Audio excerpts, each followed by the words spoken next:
Imagine a vast, unforgiving desert. This is ancient Mecca, a place of scorching sun and shifting sands. In this harsh landscape lived a young man named Umar ibn Al-Khattab. He wasn't just any man. He was a champion wrestler, renowned for his incredible strength and fierce temper. Umar was a staunch defender of the old traditions, the polytheistic beliefs of his ancestors. So, when a new message, the message of Islam, began to spread through Mecca, carried by the Prophet Muhammad, Umar saw it as a threat. He became one of its most formidable opponents, his hostility growing with each passing day. He vowed to silence this new faith, believing he was protecting the very fabric of his society. But destiny had a different plan for this powerful man, a transformation so profound it would change the course of history. One fateful day, fueled by anger, Umar stormed towards his sister Fatima's house, having heard she and her husband had embraced Islam.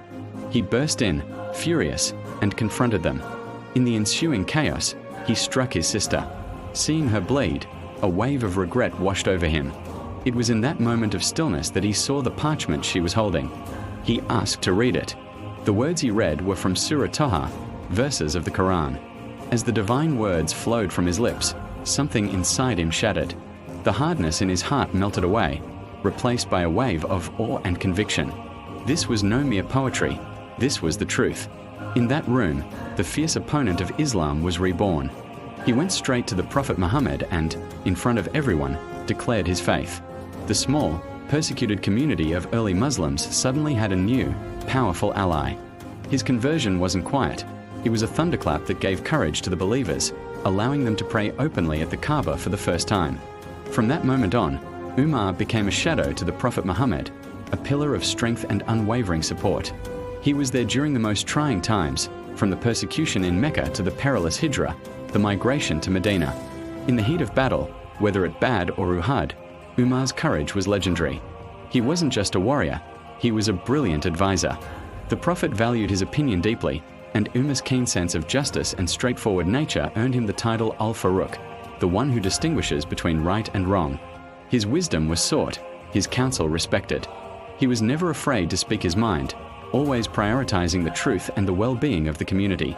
This period forged him, molding the fierce warrior into a wise and trusted companion, preparing him for the immense responsibility that lay ahead.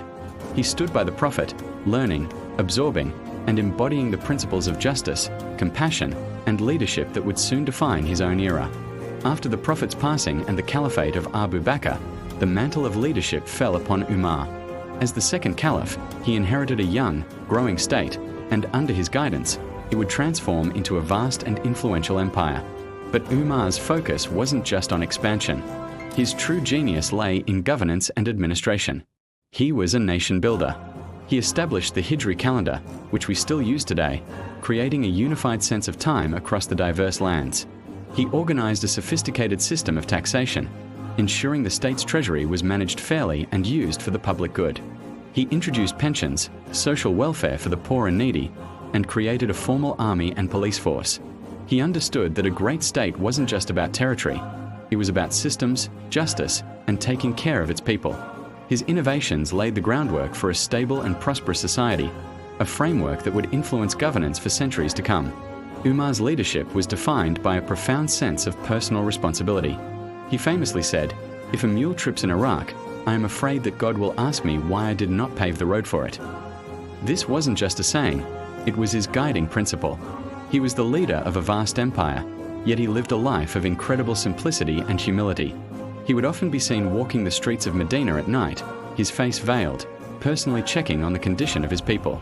There are countless stories of him carrying sacks of flour on his own back to a hungry family, or sitting with the poor to share a meal and listen to their concerns. He didn't rule from a distant palace, he ruled from among the people. He held his own governors to the highest standards, demanding accountability and swiftly removing anyone who misused their power. For Umar, leadership was a sacred trust, a duty to serve, not a privilege to be enjoyed. This image of the powerful caliph personally tending to the needs of the most vulnerable became the ultimate symbol of a just and compassionate ruler. The legacy of Umar ibn Al-Khattab is not just one of conquest or empire building. It is the legacy of justice, ADL, etched into the heart of Islamic civilization.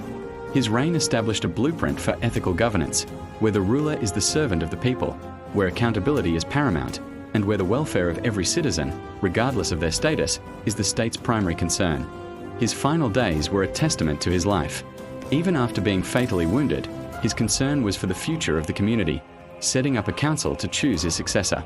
As we look back across the centuries, at the vast landscapes he once governed, we see more than just territory. We see the enduring impact of one man's transformation. From a fierce opponent to the ultimate guardian of justice, Umar's life story is a powerful reminder that true strength lies not in might, but in humility, integrity, and an unwavering commitment to what is right. His legacy continues to inspire millions around the world, a timeless example of leadership and justice. Thank you for watching.